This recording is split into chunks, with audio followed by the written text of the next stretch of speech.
এশিয়ার 8টি দেশ বাংলাদেশ, পাকিস্তান, ভারত, নেপাল, ভুটান, শ্রীলঙ্কা, মালদ্বীপ, আফগানিস্তান, কোথাও জাতিসংঘের মানবাধিকার কমিশনের কার্যালয় নেই।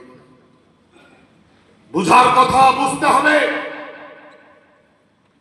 140 কোটি জনসংখ্যার দেশ ভারতে মুসলিম সংখ্যালঘু নির্যাতন কি ভয়াবহ রূপ ধারণ করেছে। বছরের পর বছর ধরে ভারতে মুসলিম মুসলমান সংখ্যালঘুদের উপরে অত্যাচার, নির্যাতনের স্টিমরোলার চলছে।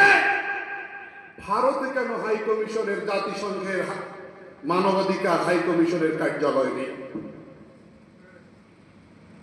জাতিসংঘের সর্বোচ্চ সিনেটের 5 সদস্যের 1 সদস্য হলো চীন।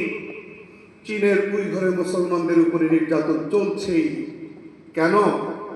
5 সদস্যের গুরুত্বপূর্ণ 1 সদস্য হওয়ার পরও চীনে কেন মানবাধিকার কমিশনের কার্যালয় নেই?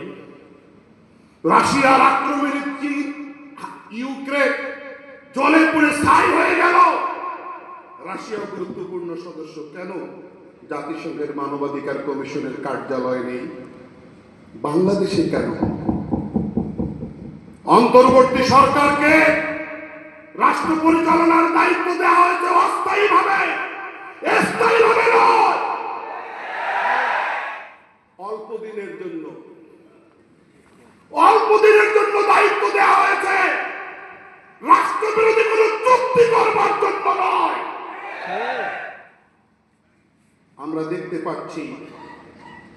দেখছি কিছু কিছু এজেন্ডা চাপিয়ে দিতে চাচ্ছেন। অসম্ভব।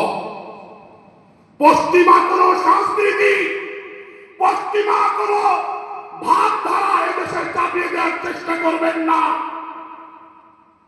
বাংলাদেশে জাতিসংঘের মানবাধিকার কমিশনের কার্যালয় স্থাপনের সিদ্ধান্তকে প্রত্যাহার করতেই হবে। যদি না করেন, প্রয়োজনে কাপড়ের কাপড় নিয়ে রাস্তায় নামতে বাধ্য হব। এই কার্যালয় স্থাপনের সিদ্ধান্ত মানি না।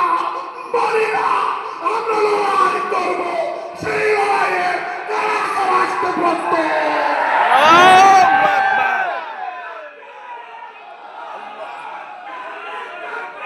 আল্লাহু আকবার। সাথী ও বন্ধুগণ, যুব জমিয়তের দায়িত্বশীল ভাইরা,